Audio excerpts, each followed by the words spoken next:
Bonjour, la vidéo d'aujourd'hui va être un petit peu particulière puisque je vais vous présenter non pas un jeu mais vraiment beaucoup de jeux. On me dit parfois qu'il n'est pas facile de faire une sélection de jeux sur le site Jeux de Nîmes tellement les possibilités sont nombreuses.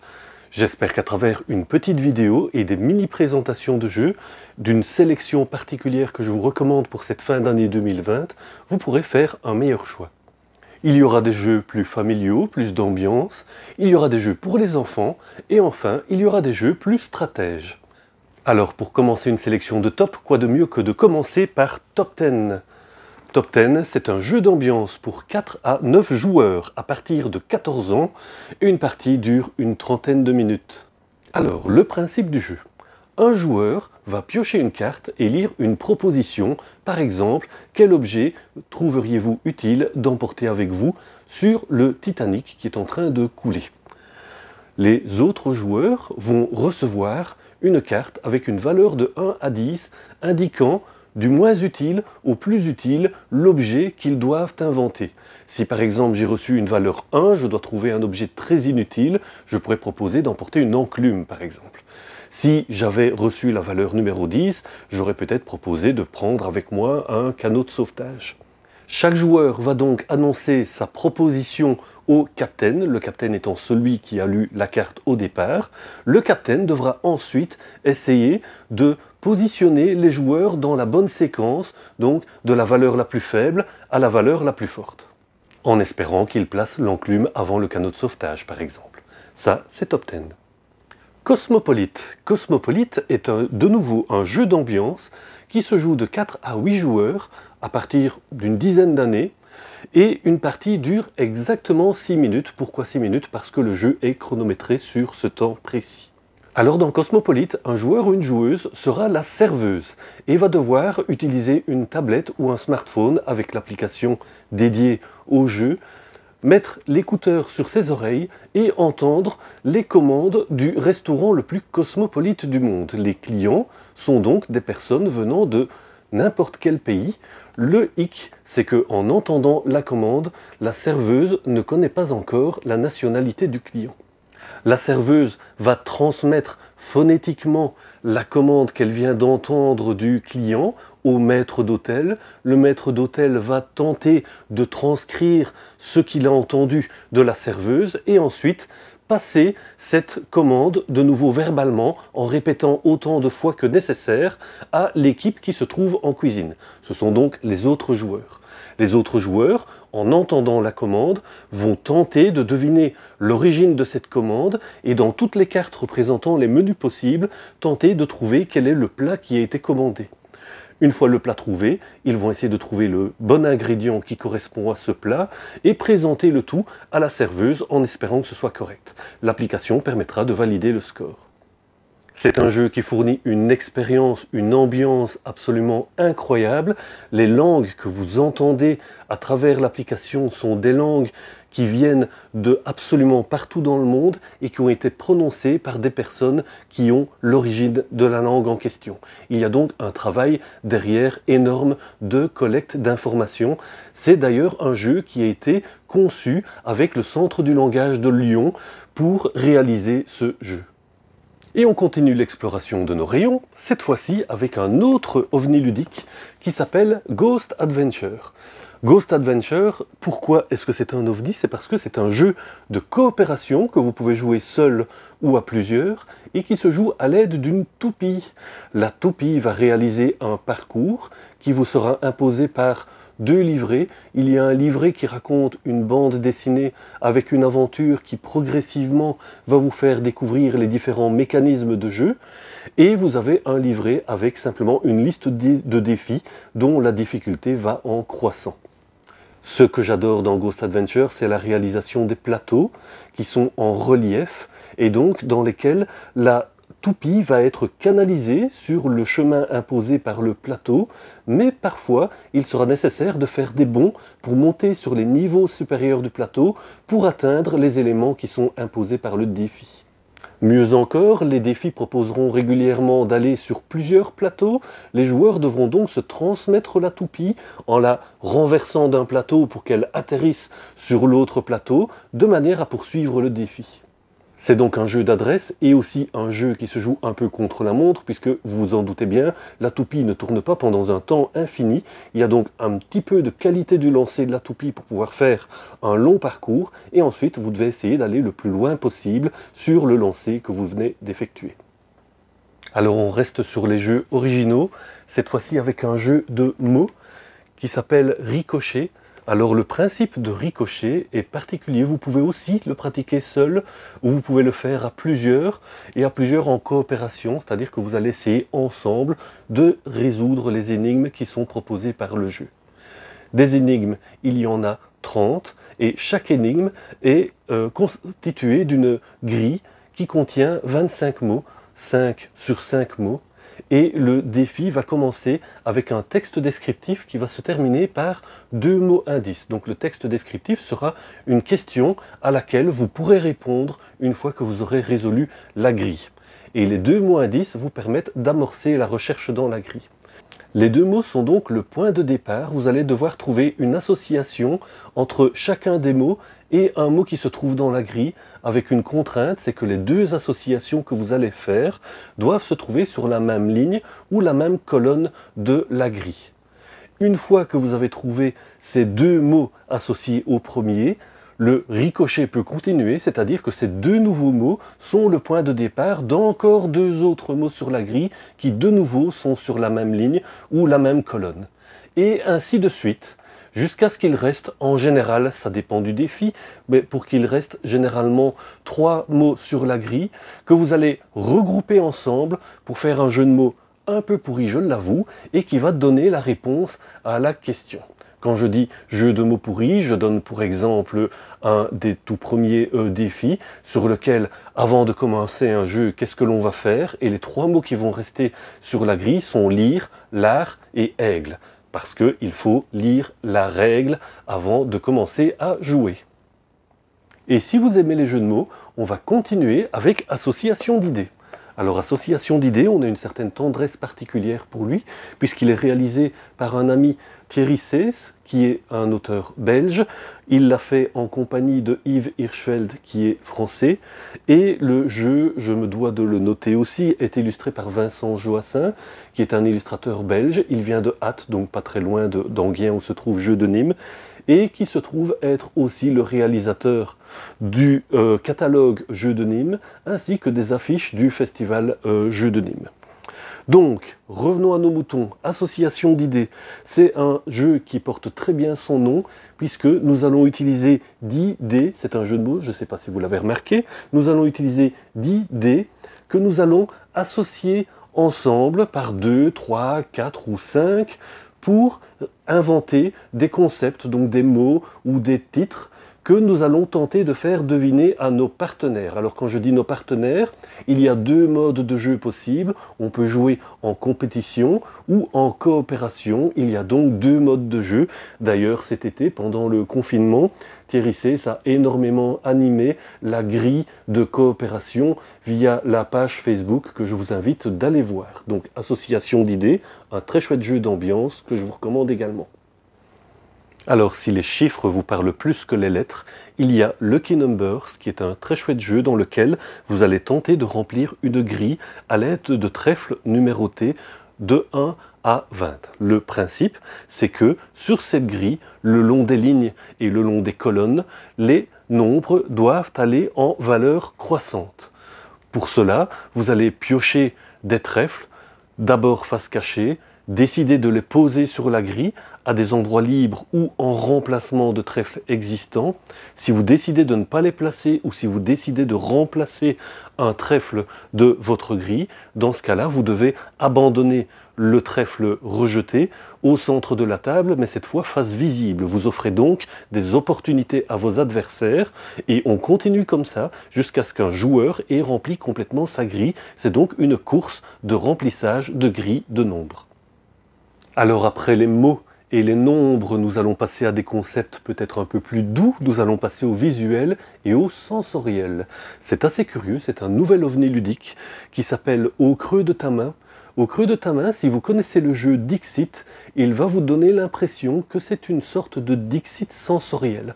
C'est-à-dire que l'on va non seulement communiquer avec les images, mais nous allons aussi communiquer avec le toucher.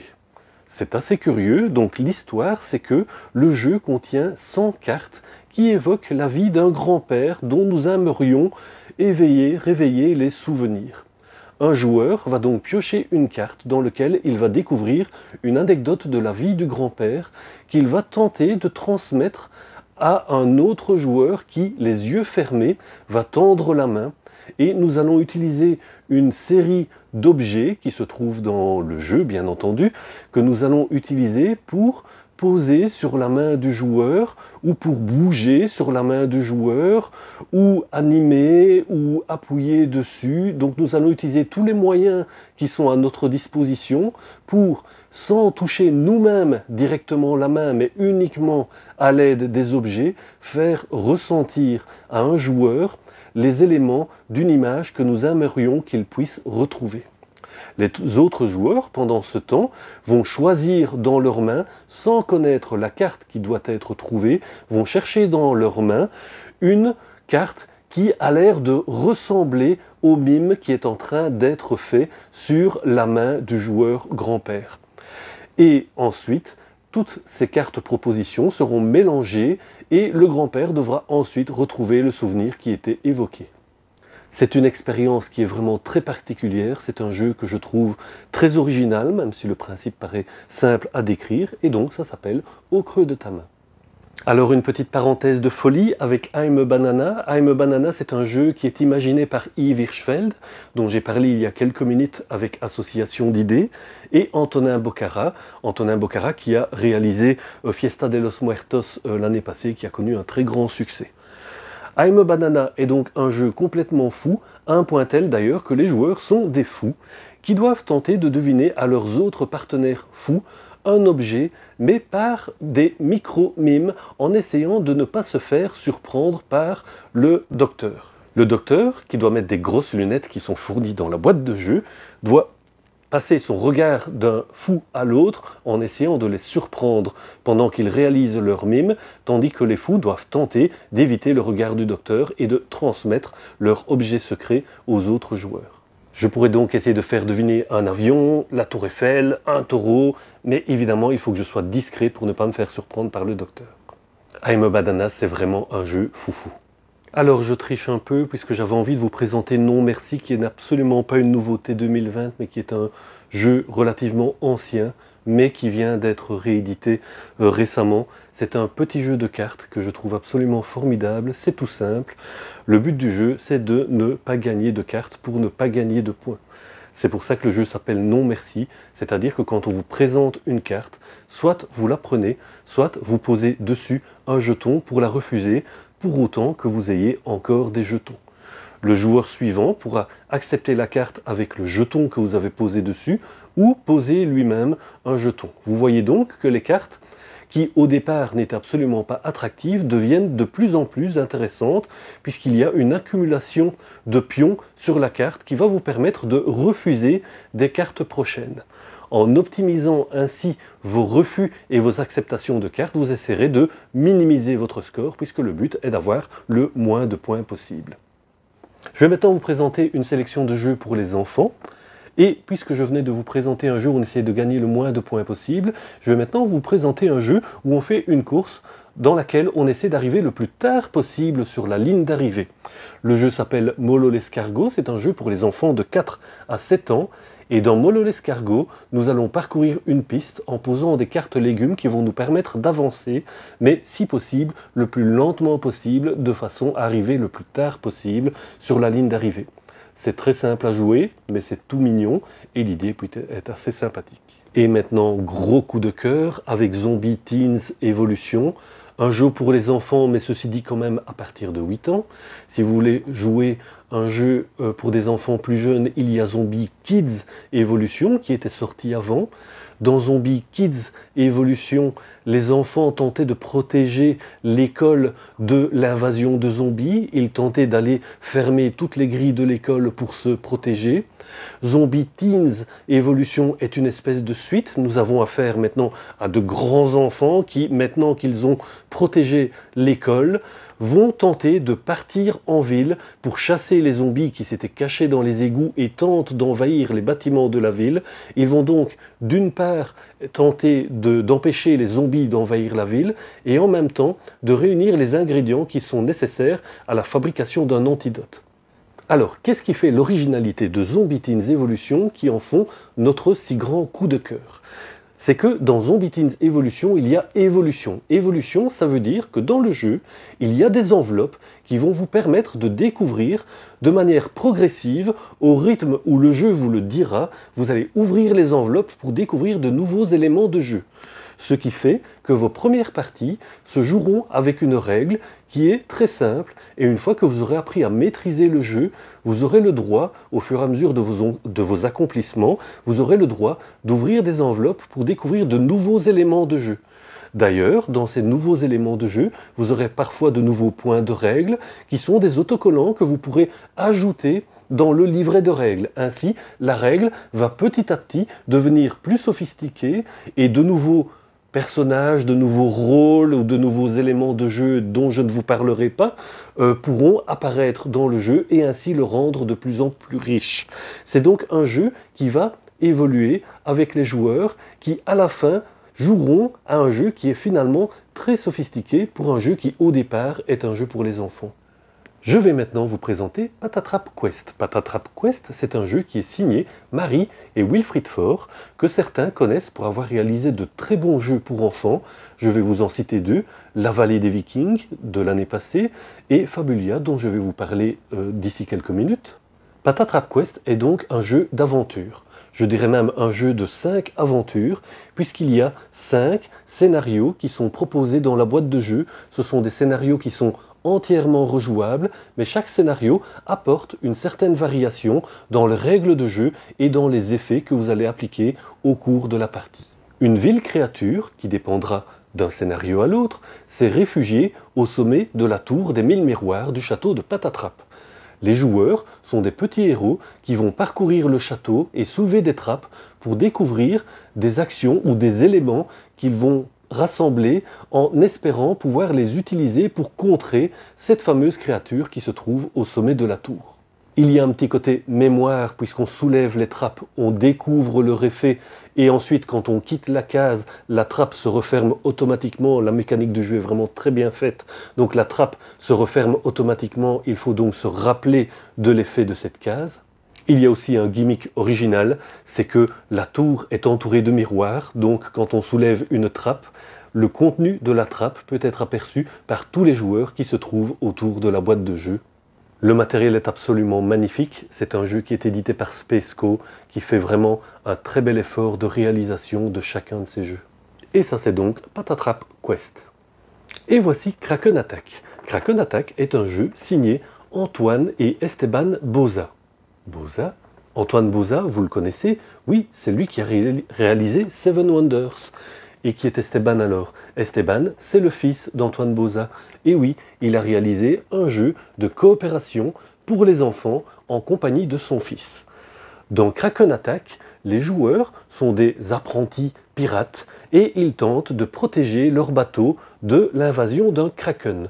Le kraken approche dangereusement ses tentacules du bord du bateau. Il va d'abord essayer d'abîmer les ponts du bateau pour ensuite essayer de le faire couler.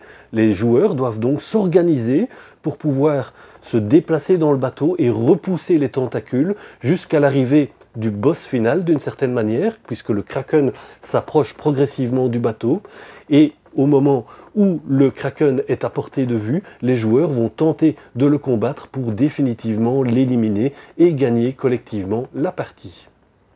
Je vous ai présenté un jeu Spaceco avec Patatrap Quest, en voici un autre qui s'appelle Pour une poignée de marguerites. Pour une poignée de marguerite qui a un matériel qui est très original, avec de très jolies vaches, puisque dans ce jeu, nous allons faire avancer des vaches sur un parcours dans le but de récolter des fleurs et remplir notre plateau individuel des fleurs qui sont décrites sur ce plateau. Pour faire avancer les vaches, nous allons utiliser des dés. En fait, une espèce de mécanique de draft de dés, c'est-à-dire que nous allons lancer des dés et chaque joueur va choisir le dé qu'il compte utiliser pour faire progresser sa vache. En avançant sur le parcours, on pourra récolter des fleurs, mais le plus rigolo, c'est quand on arrivera sur une case déjà occupée par une autre vache, il y aura un duel. Et ces petites vaches sont très bien faites parce que le duel se passe dans la boîte qui fait office de pré.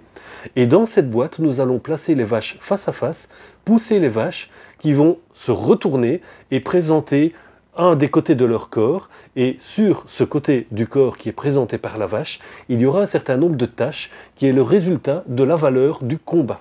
Les combats, c'est la partie rigolote du jeu qui fait plaisir aux enfants et aux grands bien entendu, et puis il y a cette petite dimension tactique de récolte des fleurs appropriées et des petites combinaisons qu'il y a moyen de réaliser. D'ailleurs, je souligne qu'il y a un mode de jeu qui est plus simple quand on joue avec des plus petits et un mode un peu plus sophistiqué avec quelques actions particulières supplémentaires pour les joueurs qui sont déjà un peu plus expérimentés.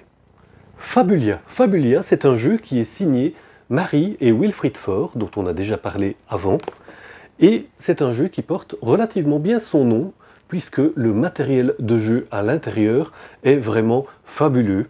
Le cœur du matériel de jeu, c'est un livre. C'est un livre dans lequel nous allons introduire une histoire et dans laquelle nous allons représenter les héros de l'histoire.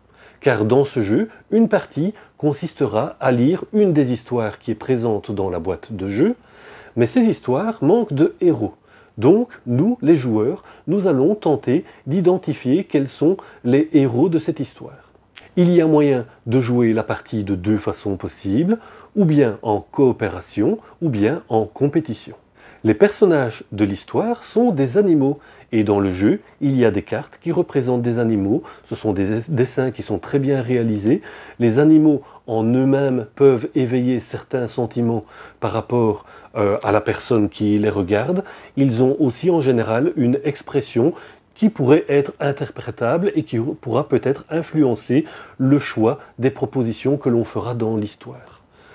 Donc, dans cette histoire, nous allons lire un premier chapitre, et à la fin de ce chapitre, nous allons devoir choisir ensemble quel personnage colle le mieux à ce chapitre.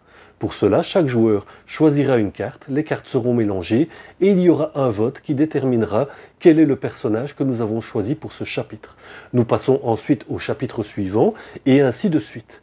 À chaque fois que nous avons réalisé un choix, nous allons glisser ce choix dans des pochettes qui se trouvent dans le livre. À chaque page du livre, il y a une pochette dans laquelle nous allons glisser le chapitre que nous venons de lire et une autre pochette dans laquelle nous allons glisser le personnage que nous avons choisi pour ce chapitre.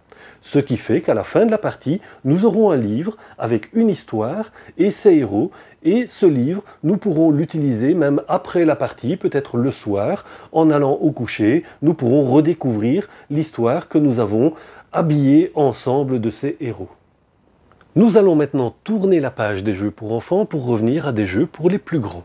Et je vais commencer par un jeu qui est tout particulier, qui s'appelle The Crew, en quête de la 9e planète. C'est un jeu de coopération et c'est un jeu qui a pour originalité de partir d'un principe qui est absolument très classique et très connu. Vous allez me dire, c'est assez étrange, mais ce principe connu, c'est le principe du jeu de pli. Donc jeu de pli, la manie, le whist, le bridge, tout ce que vous voulez, ce sont des jeux où on joue des cartes. Il faut en général suivre dans des couleurs ou couper avec des atouts, et c'est ce que l'on va faire dans The Crew. Si ce n'est que ici, nous avons affaire, comme je vous l'avais dit, à un jeu de coopération. Alors c'est assez curieux, puisque donc des joueurs gagnent des mains, mais en même temps on coopère. Comment est-ce que ça peut se passer? Eh bien en fait, dans le carnet, vous avez 50 missions de difficulté croissante. Je vais vous donner un exemple de mission tout au début. Vous allez retourner une carte objectif qui va vous dire par exemple que tel joueur doit gagner la carte de valeur 5 et de couleur bleue. Le joueur va donc devoir s'arranger, et tous les joueurs vont devoir s'arranger pour qu'un joueur particulier gagne la carte 5 bleu. Et donc pour ça, il faudra utiliser des techniques que l'on connaît bien dans les jeux de pli classiquement, essayer de se débarrasser de valeurs fortes, de couleurs données, des atouts et ainsi de suite. Donc toutes les stratégies de jeux de pli classiques sont utilisées, mais cette fois-ci à une fin coopérative, c'est de s'arranger pour que des joueurs particuliers gagnent des cartes particulières. Et ça n'est qu'un exemple d'objectif. Il y en a 50 différents et je vous assure qu'il y en a qui sont vraiment très originaux dans la manière de devoir être réalisés, mais en même temps très difficiles à réaliser. Et voici Via Magica. Via Magica n'est pas tout à fait une nouveauté. Il y a quelques années était sorti un jeu du même éditeur qui s'appelait Augustus.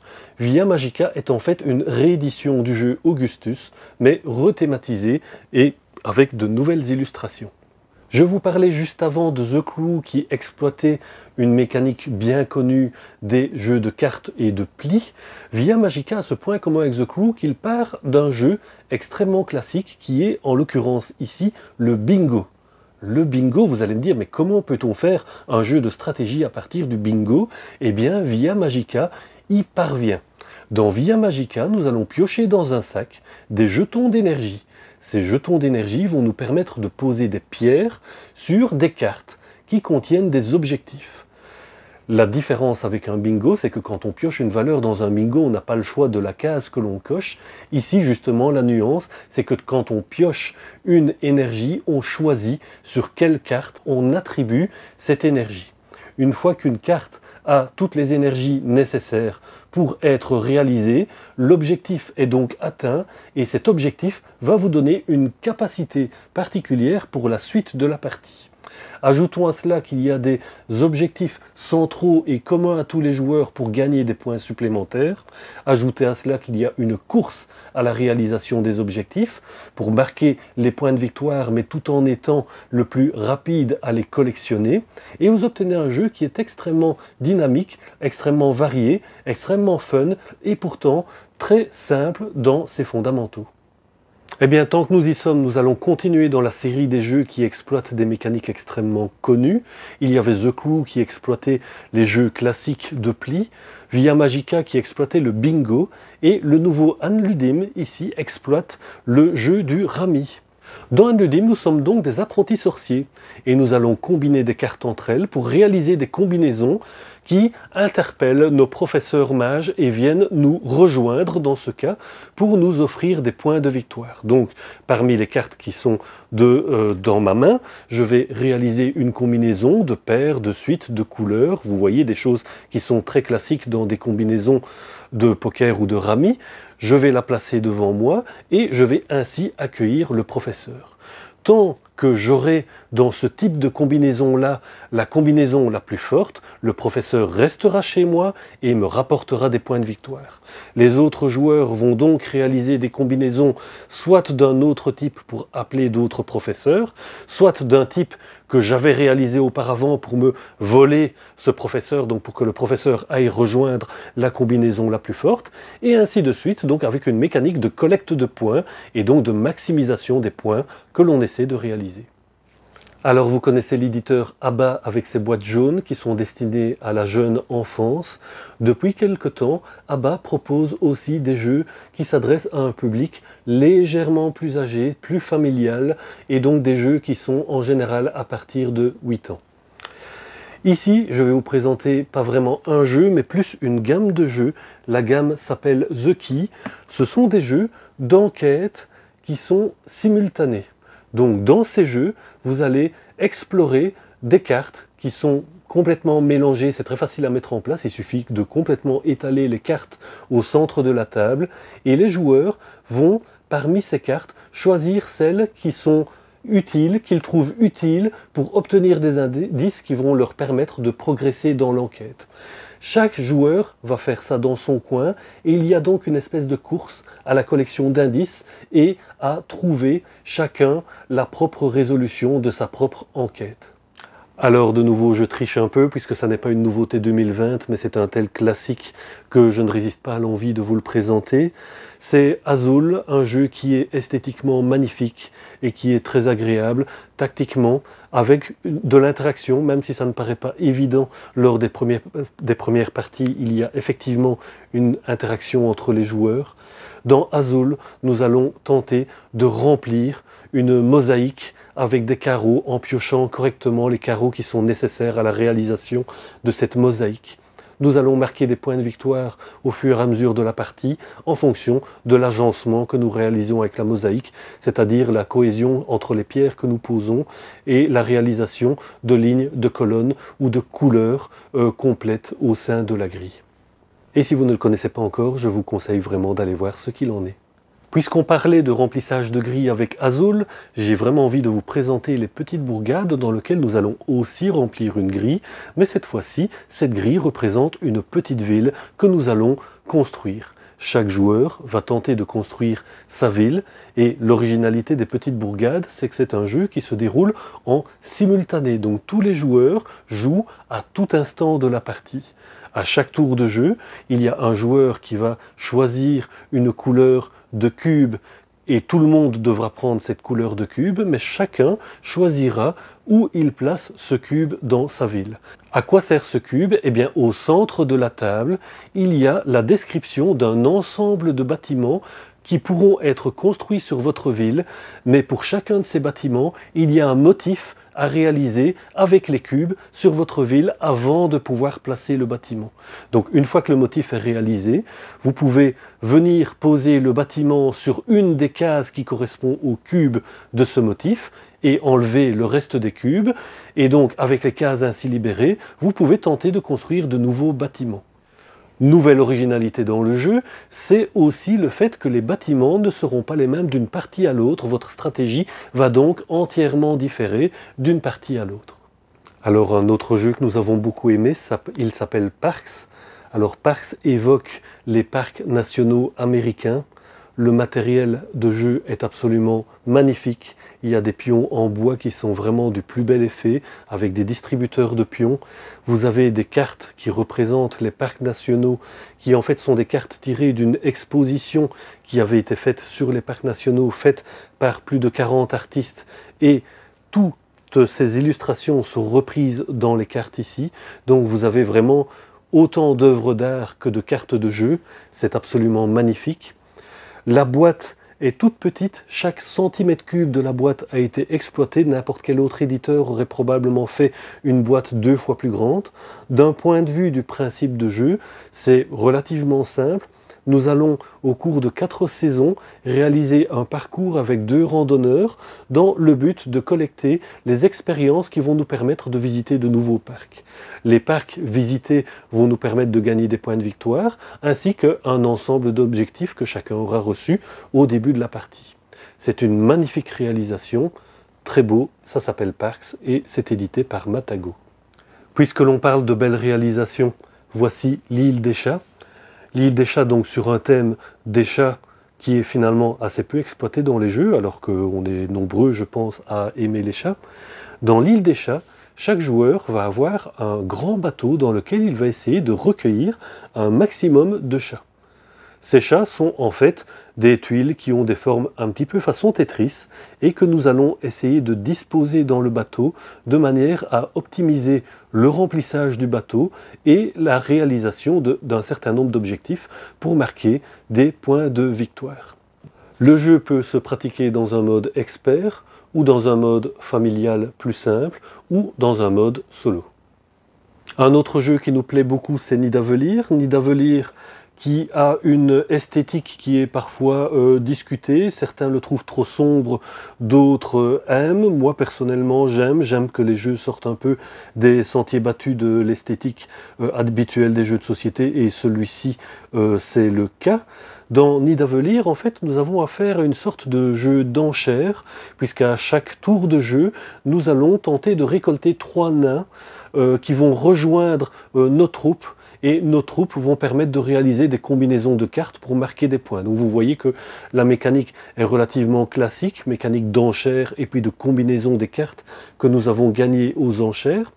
La partie qui par contre est originale dans le jeu, c'est la manière dont nous gérons la mise des enchères. Nous avons en fait à notre disposition 5 pièces qui ont des valeurs de base que tout le monde partage au début de la partie. Et dans ces pièces, donc ces 5 pièces, à chaque tour de jeu, nous allons en attribuer 3 pour participer à l'enchère qui permettra de gagner chacun des 3 nains, donc une pièce, un nain. Et les 2 autres pièces que l'on n'utilise pas pourront éventuellement servir à fabriquer de nouvelles pièces de valeur supérieure en remplacement d'une pièce précédente. Ainsi, au cours du jeu, on essaiera parfois d'utiliser les valeurs qui ont des plus grandes valeurs pour choisir les nains que nous voulons. Parfois, nous utiliserons les plus grandes valeurs pour fabriquer de nouvelles pièces qui nous permettront d'être encore plus forts dans les tours suivants. Il y a donc cette gestion tactique entre la recherche de l'acquisition de pièces pour avoir un choix plus souvent dominant dans les nains, et puis la volonté de créer les combinaisons qui sont nécessaires à la réalisation des points. Et si vous hésitez parmi les nouveautés, vous pouvez aussi vous rabattre sur de grands classiques. Je ne peux pas ne pas vous présenter Seven Wonders, alors je ne vous ferai pas l'insulte de vous expliquer ce qu'est le jeu Seven Wonders. Ce que je vous dirai par contre, c'est que Seven Wonders vient de fêter ses 10 ans. Et à l'occasion des 10 ans, le jeu a été complètement redesigné. Esthétiquement, bien entendu, la règle est toujours la même, mais en tout cas, le résultat, visuellement, est absolument magnifique. Alors, visuellement, ça n'est pas que de l'esthétique qui a été retouchée, il y a l'ergonomie des cartes qui a été revue, qui a une lecture qui est beaucoup plus pratique que celle de l'ancienne version. Ça s'appelle donc Seven Wonders, et vous savez, hein. Donc c'est un jeu qui a été créé par Antoine Bauza et qui est édité, Cocorico, par Repos Productions, l'éditeur belge. Et l'autre classique, entre guillemets, je dis classique entre guillemets, puisqu'en fait il ne s'agit pas d'un jeu, mais d'une gamme de jeux, c'est la gamme Unlock, ce sont des escape rooms sur table. De nouveau, si vous n'avez jamais essayé, il faut absolument que vous essayiez. Je pense qu'on n'a pas encore trouvé un autre jeu qui puisse faire aussi bien qu'Unlock en termes d'escape room sur table. Et voilà, nous venons de faire un tour d'environ 25 jeux. J'espère ne pas avoir été trop long. En tout cas, si vous êtes arrivé à ce point de la vidéo, je vous remercie d'avoir regardé. J'espère que cette vidéo vous aura permis d'affiner vos choix sur les jeux de société que vous voulez. Vous avez remarqué qu'il y en avait dans tous les styles, plus familiaux, ambiance, enfants, plus stratèges. Donc j'espère que ça vous aidera dans les rayons virtuels du site internet Jeux de Nîmes ou bien dans le magasin physique Jeux de Nîmes, hein, qui reste toujours accessible, bien entendu. Dans tous les cas, n'hésitez pas à aller voir les fiches de jeu et dans tous les cas, n'hésitez pas à nous demander conseil quand vous venez au magasin. Je vous remercie de regarder cette vidéo et je vous remercie de vous inscrire sur la chaîne YouTube Jeux de Nîmes sur laquelle je poste régulièrement des vidéos et donc je vous invite à la suivre. Merci et à la prochaine fois.